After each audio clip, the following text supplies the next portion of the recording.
Hello everyone, welcome to my channel Cosmopolitan Education. If you are watching this video for the first time, then don't forget to subscribe to this channel so that you will be getting all the updates for the upcoming videos. And if you like the video, then don't forget to press the like button.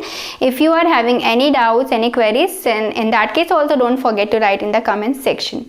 Okay, now come to the topic. As we are talking about the chapter Fundamental Unit of Life, in this chapter also we have covered many topics already. We have talked about the Golgi apparatus, we have talked about the lysosomes. Actually we are talking about the cell organelles. We have covered endoplasmic reticulum also.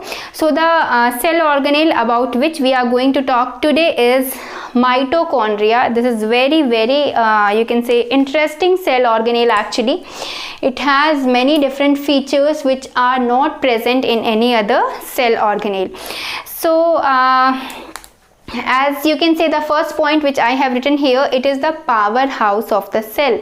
That means it consists of the power. It gives any other organelle the power to perform any metabolic function. This is the powerhouse of the cell, all the power it is having. And why it has that much power, this we are going to study in its function. Okay, now first of all let's come to its structure. What is the structure of mitochondria? As you can see here, the structure of mitochondria is very easily displayed here. It has two membrane coverings. As you can see, two membrane coverings are present here.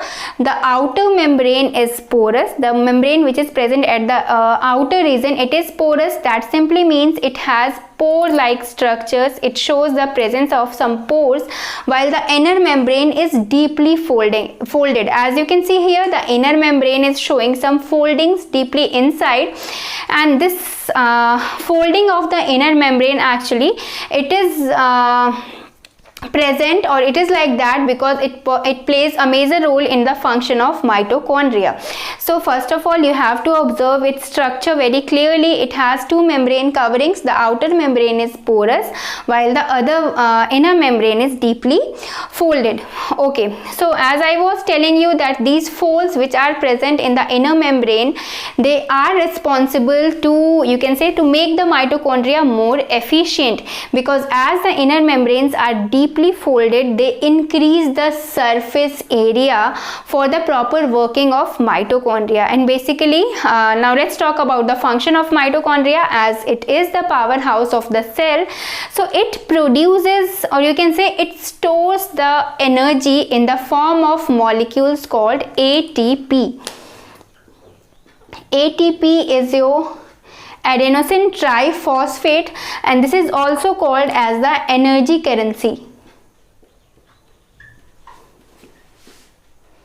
This is the energy currency of the body, or you can say this is the currency for all of us, because energy is stored in the form of ATP inside the mitochondria, and whenever it is required by any other cell organelle or any other body part, in that case the mitochondria releases the energy.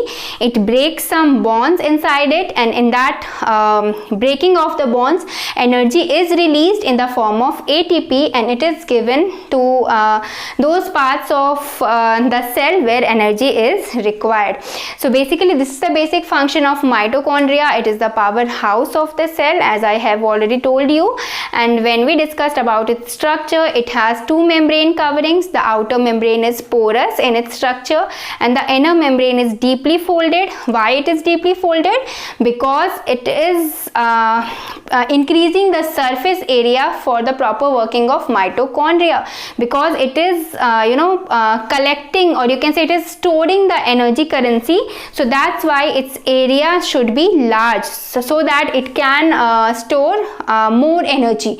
So that's why the inner membrane is showing some folds. They are increasing the surface area. Okay, and now let's talk about, last but not the least, very interesting feature of mitochondria. They have their own DNA and ribosomes. As you have seen that I have not told this thing in any other cell organelle.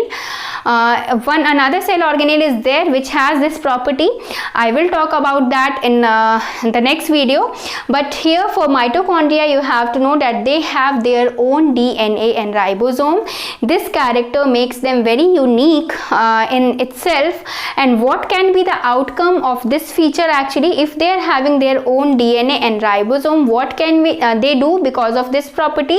They are able to synthesize some of their proteins because they have their own DNA and ribosomes. So it is, you can say, somehow it can work on its independent basis because it is having its own DNA and ribosome. So because of that, it is able to produce some of its protein. It is not dependent for its every protein on any other organelle. So this is very unique feature of the mitochondria.